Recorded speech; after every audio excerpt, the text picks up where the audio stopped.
नमस्ते friends, income tax related और एक वीडियो में आप सभी का स्वागत है। इस वीडियो में हम लोग बात करने वाले हैं इनकम टैक्स एक्ट के सेक्शन 54 ईसी के विषय में। इस सेक्शन 54 ईसी के अंतर्गत लॉन्ग टर्म कैपिटल गेन से एग्जम्पशन प्राप्त होता है, तो इसी के विषय में आज इस वीडियो में समझेंगे। तो इस सेक्शन 54 ईसी के अंतर्गत कोई भी लैंड या बिल्डिंग या दोनों को बेचने पर जब लॉन्ग टर्म कैपिटल गेन होता है, तो उस लॉन्ग टर्म कैपिटल गेन से इस सेक्शन के अंतर्गत एग्जम्पशन क्लेम किया जा सकता है।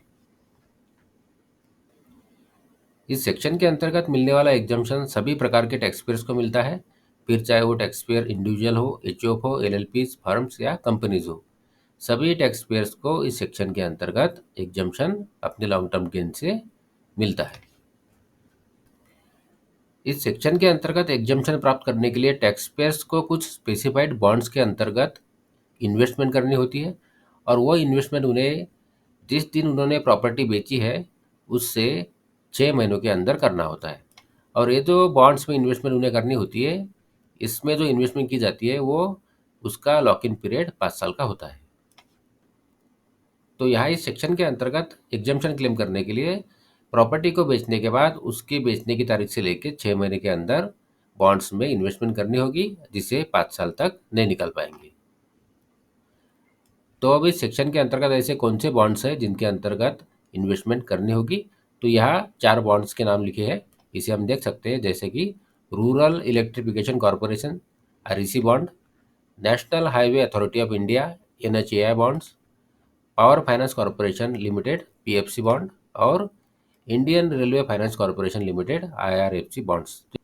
तो इन स्पेसिफाइड बॉन्ड्स में टैक्स पेयर को इन्वेस्टमेंट करनी होती है, जिसके बाद वो इस सेक्शन के अंतर्गत एग्जाम्पशन क्लेम कर सकता है।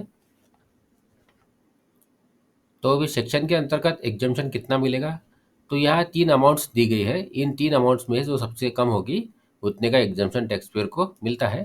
पहले अमाउंट है जो टैक्स पेयर को कैपिटल गेन हुआ है वो अमाउंट, दूसरी अमाउंट बॉन्ड के अंतर्गत जो इन्वेस्टमेंट की गई है वो अमाउंट, और तीसरी अमाउंट 50 लाख रुपए। तो यहाँ इस सेक्शन के अंतर्गत मैक्सिमम जो एग्जाम्पशन क्लेम किया जा सकता है वो है 50 लाख रुपए। तो यहाँ ये जो 3 अमाउंट्स बताई गई है, इसमें से जो सबसे कम होगी उतने का एग्जाम्पशन टैक्स पेयर क्लेम कर पाएंगे, जिससे हम आगे उदाहरण से समझेंगे।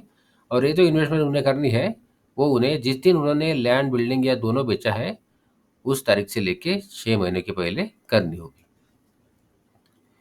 अब यहाँ हमारे सामने एक उदाहरण है। इस उदाहरण के माध्यम से हम लोग समझ सकते हैं कि हमने यहाँ एक लॉन्ग टर्म कैपिटल गेन का कैलकुलेशन किया है।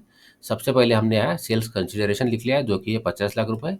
इसके बाद हमने यहाँ इंडेक्स कॉस्ट माइनस की है, जो कि है 38 लाख रुपए। और जो हमें लॉन्ग टर्म कैपिटल गेन हुआ है वो हुआ है 12 लाख रुपए। तो इस उदाहरण के हिसाब से टैक्स पेयर को 12 लाख रुपए का लॉन्ग टर्म कैपिटल गेन हुआ है। तो यदि अब टैक्स पेयर को इस लॉन्ग टर्म कैपिटल गेन से एग्जाम्पशन प्राप्त करना है, तो उसे पूरे 12 लाख रुपए का इन्वेस्टमेंट बॉन्ड्स में करना होगा। तो यदि टैक्स पेयर जो इससे पहले हमने बॉन्ड्स बताए गए हैं उनमें से किसी भी एक बॉन्ड में 12 लाख रुपए का इन्वेस्टमेंट करता है, तो उसका सारा long term capital gain exempt हो जाएगा। उसे लॉन्ग टर्म कैपिटल गेन पर कोई भी टैक्स नहीं लगेगा।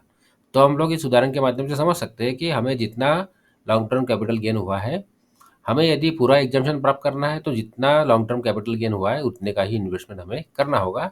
या यदि हम इन्वेस्टमेंट कम करते हैं तो जितना इन्वेस्टमेंट हम करेंगे उतने का एग्जाम्पशन हमें मिलेगा। और मैक्सिमम जो एग्जाम्पशन मिलेगा वो 50 लाख रुपए तक का इस सेक्शन के अंतर्गत मिलेगा। अब आखिर में यह समझ लेते हैं कि सेक्शन के अंतर्गत जो एग्जाम्पशन मिलता है वो विड्रॉ भी होता है। यह दो परिस्थितियां हैं, इन दो परिस्थितियों में इस सेक्शन के अंतर्गत मिलने वाला एग्जाम्पशन विड्रॉ किया जा सकता है। जैसे कि जो बॉन्ड्स में इन्वेस्टमेंट की गई है वो बॉन्ड्स अगर 5 साल के पहले ट्रांसफ़र किए जाते हैं, उन्हें बेचा जाता है, तो इस सेक्शन के अंतर्गत मिलने वाला एग्जाम्पशन विड्रॉ हो जाएगा, क्योंकि जैसे कि हमने पहले ही बात की गई है, इस सेक्शन के अंतर्गत जो बॉन्ड्स में इन्वेस्टमेंट का लॉक इन पीरियड है वो है 5 साल का। तो यदि 5 साल के पहले उसे विड्रॉ कर देंगे तो इस सेक्शन के अंतर्गत जिस साल में वो बॉन्ड्स विड्रॉ हो गए उस साल में long term capital gain taxable हो जाएगा।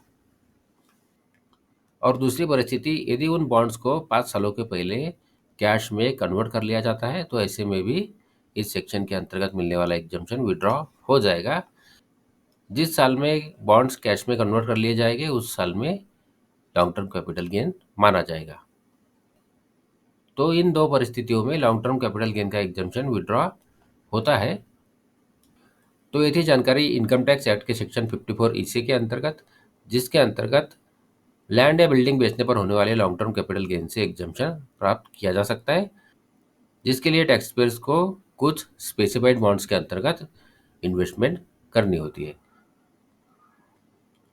तो आशा करता हूँ इस वीडियो की जानकारी आपको यूज़फुल लगी हो। यदि इस वीडियो की जानकारी आपको यूज़फुल लगी है तो वीडियो को लाइक करिए, चैनल को सब्सक्राइब करिए। धन्यवाद।